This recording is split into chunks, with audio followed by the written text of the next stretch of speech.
Olá, amigo internauta, seja muito bem-vindo a esse canal cujo objetivo é trabalhar assuntos que têm interesse na área de ciências humanas e sociais. E no vídeo de hoje nós vamos abordar um livro chamado A Função do Orgasmo, de Wilhelm Reich, que é um autor que foi muito controverso e é um livro também que trouxe ali muita polêmica, principalmente porque ele foi publicado na década de 20 do século passado, ele foi publicado em 1927 e ele tratava ou trata de um tema que até hoje pode ser considerado por alguns setores da sociedade como um livro, digamos assim, inadequado, um livro afrontoso, porque a função do orgasmo, dentre outras coisas, ela trabalha a questão de que a moral, a partir da filosofia judaico-cristã, que visa trazer ali uma concepção de sexualidade como uma coisa suja, pecaminosa, uma coisa em que o indivíduo tem de sentir culpa por estar exercendo a sua sexualidade ou por ter desejos sexuais. E tratando a sexualidade desse modo, segundo o autor, ela vai causar uma angústia na pessoa, porque a sexualidade, esses movimentos, a libido,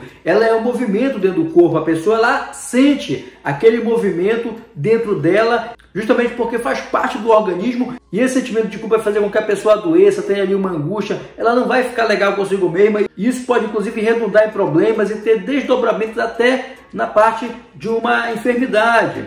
O próprio Reich fala que a sociedade tem uma enfermidade neuropsicológica e isso decorre da repressão da sexualidade que vem no bojo dessa filosofia judaico-cristã que é disseminada na nossa cultura, aqui na cultura ocidental, e ele também vai fazer uma extensão dessa situação com o apoio que muitas pessoas dão a governos autoritários. Quer dizer, que essa questão da pessoa ficar se sabotando, ficar se reprimindo, ela vai causando ali desde criança, vem perpassando da infância, adolescência, e na vida adulta ela vai aceitar líderes autoritários por conta dessa questão de que ela vem a vida toda aprendendo a colocar os seus desejos, as suas vontades no segundo plano em nome de uma moral, e essa moral pode ser extrapolada para um líder autoritário, um ditador, ou no caso específico de quando ele estava trabalhando essa situação, que foram os governos fascistas, nazistas, que estavam surgindo ali, que estavam ganhando força na Europa entre a Primeira e a Segunda Guerra Mundial. Então, uma das consequências disso, segundo o autor, é que as pessoas elas passam a ter uma vida amorosa, uma vida afetiva pouco autêntica, justamente por conta dessa angústia que os indivíduos vão sentir devido a esse peso, essa culpa que o indivíduo vai carregar dentro de si por conta de uma questão que é natural, que é a questão da sexualidade.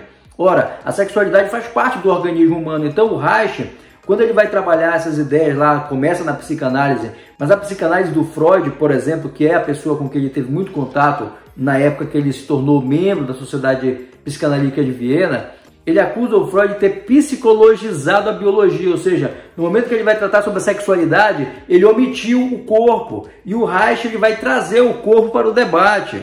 Para o Reich, a questão da sexualidade não é apenas uma questão de simbologia obscurantista, algo escondido em meio de palavras. Para o Reich, a sexualidade era também um corpo. Ou seja, o Reich vai trazer a discussão da biologia, vai trazer a discussão do corpo. E, de certa maneira, ele vai levar a psicanálise para as ciências naturais, atraindo para si muitas críticas dos psicanalistas que não concordavam com essa abordagem.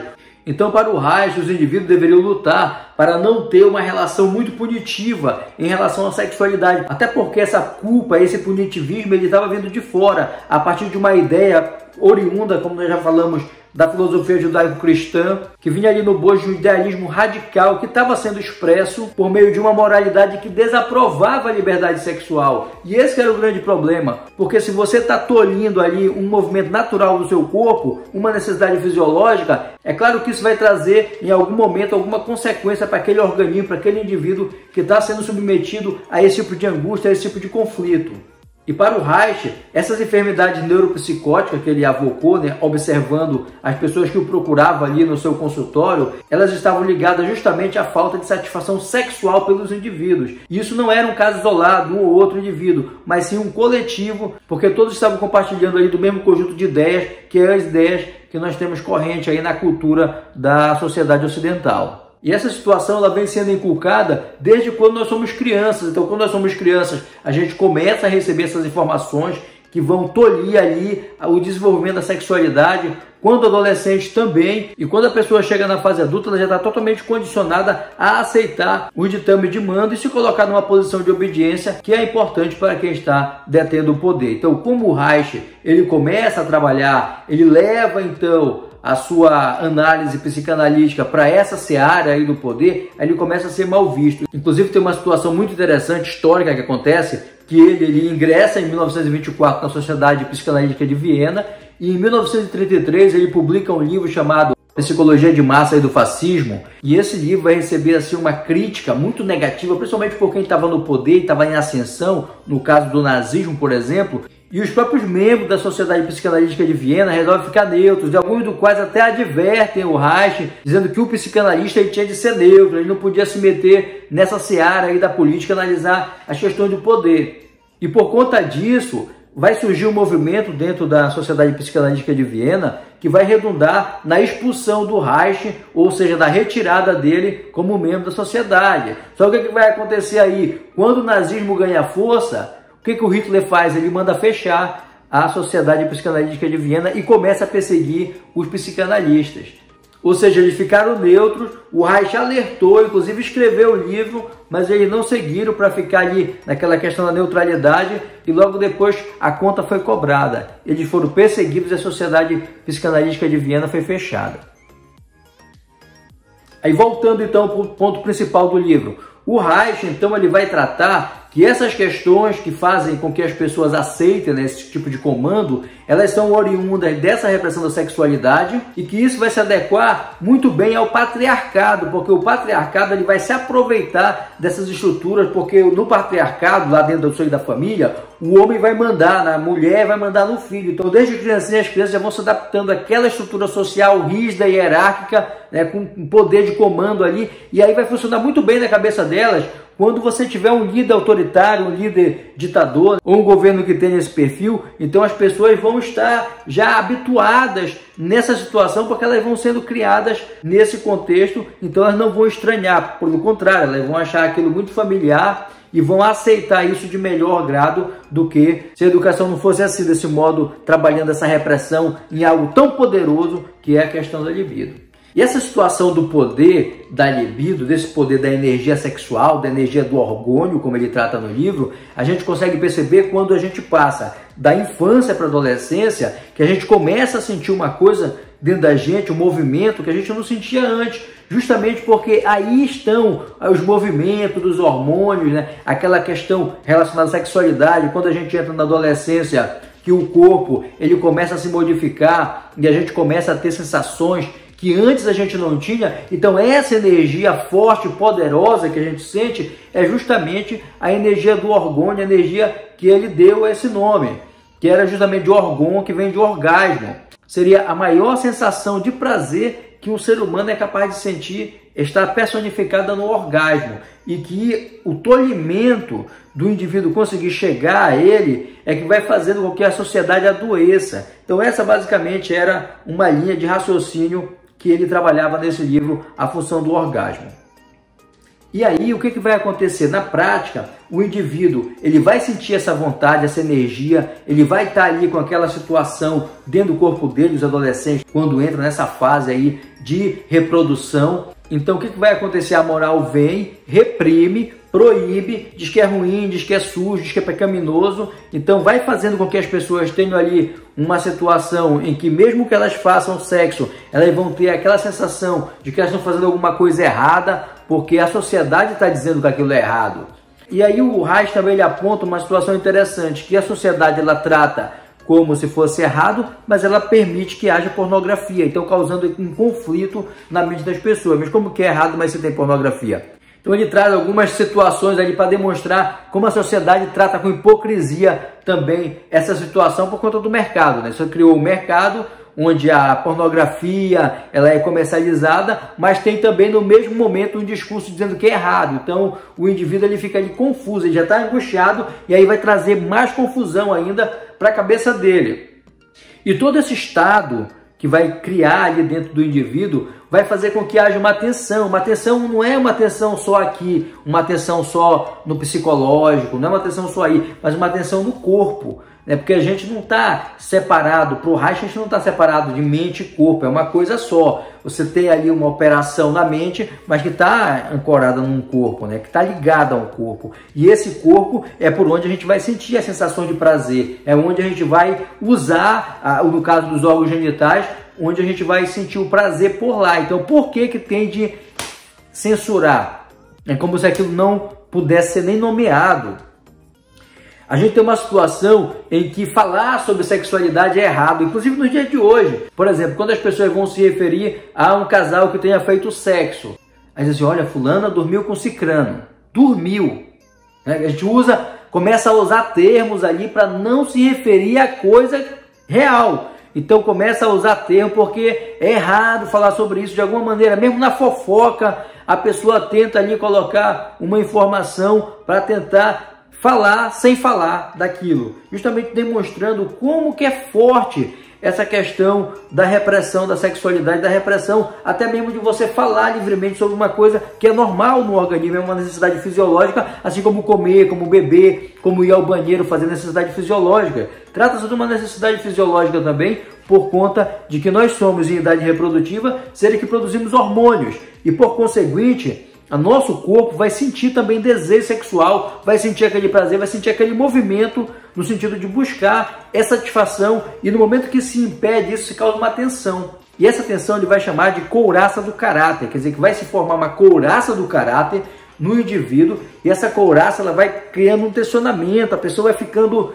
cada vez mais angustiada. Ela não percebe isso de modo consciente, mas ela percebe que ela está ficando ruim, que ela não está legal. Isso vai perturbando a pessoa, isso vai perturbar inclusive ela vicejar em relações afetivas, relações amorosas, podendo se tornar uma pessoa agressiva, uma pessoa ruim até de se conviver mesmo. Ele vai colocar também a questão das guerras, né, dos conflitos, de coisas muito maiores que não apenas relações interpessoais. Ele vai acreditar também nessa situação em que os seres humanos estão adoecidos. Na verdade, toda essa repressão da sexualidade vai fazer com que a sociedade em si esteja adoecida. E aí todas as sociedades, todos os países, todas as pessoas, inclusive de cultura diferente, mas que compartilham ali essa mesma repressão da sexualidade, ela vai redundar numa sociedade cujos indivíduos estarão adoecidos. E isso que vai trazer muito prejuízo para a vida, não apenas do indivíduo, mas também da sociedade como um todo. Nesse livro também, para quem gosta de história, né, ele vai trabalhar muito essa questão do contato dele com Freud, como foi que ele se aproximou dessa temática, como Freud lidava com os outros psicanalistas, como que ele ordenava lá as questões das sessões. Então, quem gosta de história também vai encontrar nesse livro elementos muito interessantes para perceber como é que eram os bastidores ali desse convívio entre o Wilhelm Reich e o Sigmund Freud. Então essa parte é muito legal e você pode encontrar isso nesse livro.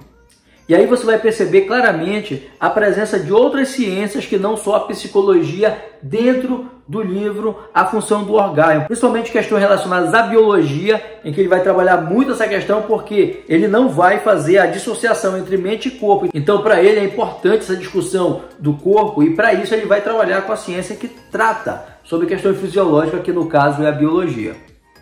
E aí por que você não ouve falar muito de Reich, mas você ouve falar demais de Freud? Porque diferente do Freud, o Reich ele foi enfrentar questões que são muito perigosas, como a questão do poder. Quando ele aponta que governos autoritários são resultado desse tipo de repressão sexual, e quando ele aponta também como fazer com que a sociedade não caia mais nas mãos de governos autoritários, ele passa a ser um alvo desses movimentos e dos governos, ele passa a ser perseguido. Para você ter uma ideia, em 1933, quando ele publicou a Psicologia de Massa e do Fascismo, ele teve de ir embora da Alemanha, e aí ele foi para Oslo, que é na Noruega. Mas aí quando a Segunda Guerra Mundial estourou em 1939, ele estava na Noruega, mas ele foi embora para os Estados Unidos, justamente porque ele poderia ser capturado lá e ser morto. Então ele foi para o outro continente, e quando ele chegou nos Estados Unidos, ele criou um instituto para pesquisar questões relacionadas ao orgônio. E aí nesse momento que ele chegou aos Estados Unidos, que foi o momento que alguns autores consideram que ele deu uma perdida ali. Por quê? Ele já tinha pedido para ser analisado pelo Freud, o Freud negou, então não há registro de que ele tenha sido analisado por profissionais da área da psicologia para saber como que estava a sanidade mental dele, mas a partir do momento que ele chega nos Estados Unidos, ele começa a enveredar para um lado que ele vai levar então essa psicanálise tentar realmente deixá-la na área das ciências naturais. Então ele cria umas caixas que são os acumuladores de orgônio. Ele fala que o orgônio, né, que o orgão é uma energia que está na atmosfera e que ela pode ser armazenada. Inclusive, ele tem livro que ele discute sobre isso, que chama A Biopatia do Câncer, em que ele fala que essa energia do orgônio é capaz até de curar pessoas que tenham câncer. Então ele começa a ir para esse lado, só que o Einstein e o assistente dele vão analisar se essa caixa realmente funciona. E aí eles, ao analisar isso daí, ele chega à conclusão que não funciona, então ele abandona. E aí o Reich já tinha sido abandonado pelo Freud e foi abandonado pelo Einstein, que eram dois cientistas brilhantes que eram contemporâneos dele. Então esse impacto de ele ter sido abandonado pelo Freud e também pelo Einstein, que eram duas mentes brilhantes do momento em que ele viveu, onde ele tentou amparar ali a sua teoria e não conseguiu. E fora isso também, a perseguição que ele sofreu, não deve ser fácil ser perseguido pelo nazista, não deve ser fácil ser perseguido por governos, como foi o que aconteceu com ele. Então a gente não sabe como é que estava ali a situação emocional, a situação mesmo dele em si, porque não tem esse registro, né, de analistas que tiveram trabalhado com ele, mas ele começou a enveredar por um caminho que o distanciou, inclusive, da comunidade científica. Então ele enveredou por um lado assim, que depois o governo americano começou a persegui-lo, fichou ele, começou a investigar como um charlatão, porque ele estava ali trabalhando com um tipo de tratamento que estava sendo classificado como charlatanismo. Inclusive ele foi preso por causa disso. E o Reich, ele foi morrer na prisão, né? Antes disso, ele comprou uma fazenda nos Estados Unidos, onde inclusive é aberta a visitação pública e tudo, lá tem um museu do Reich, mas no final da vida ele teve esse final da vida controversa. Inclusive nessa época ele criou mais armas que ele chamava de armas de orgônio, em que ele prometia acabar com a desertificação, né? Fazer com que chovesse. Ele enveredou aí por essa área e nas anotações dele ele dizia que funcionava. Inclusive ele falou que o fato de ele ter fabricado essas armas eram tão eficientes que tinham despertado o interesse de alienígenas, que tinha vindo inclusive OVNI lá para a fazenda dele em busca dessas armas, e que ele e o filho, ao perceber isso, tinham pegado essas armas e tinham se envolvido numa luta interplanetária em larga escala para defender a Terra desses alienígenas, com essas armas, com as Cloudbursters. Ele falou isso. Mas tirando essa parte do final da vida dele, se você vai analisar a função do orgasmo em si, que é esse livro, na transição, quando ele estava ainda como um jovem brilhante lá em Viena, quando ele estava na ascensão, nessa questão da psicanálise, trata-se de um livro cujo potencial não foi ainda bem desenvolvido, não foi ainda bem estudado, até por conta de toda essa mácula, de toda essa pecha. O próprio Reich, ele foi acusado depois por pacientes de terem sofrido abusos, porque o Reich, dentre outras coisas, ele fez uma quebra da neutralidade paciente, né, psicanalista-paciente, porque o psicanalista ele não pode se envolver com o paciente, ele não pode tocar no paciente. E o Reich recebia pacientes até sem roupa para entrar na máquina dele de orgônio. Ele também tinha essa questão da massagem, porque ele dizia que se estava tenso ali, ele precisava ter uma relaxação mecânica. Então, dentro dessas massagens, tem relatos de que teve paciente que o denunciou por abuso. Então ele esteve envolvido aí em muita polêmica e muita coisa ruim já no final da vida dele, mas não é dessa fase esse livro. Esse livro ele é de uma fase anterior, é justamente da fase em que ele estava em ascensão lá na Sociedade Psicanalítica de Viena, que é nesse período aí entre a Primeira e a Segunda Guerra Mundial, onde ele fez essa produção que ainda hoje não foi bem explorada, não foi bem desenvolvida, né? O potencial dessa obra ainda está oculto e ainda está por vir. Até por conta de toda essa polêmica, de todas essas coisas ruins que gravitaram ali em cima, né, em torno ali do Wilhelm Reich.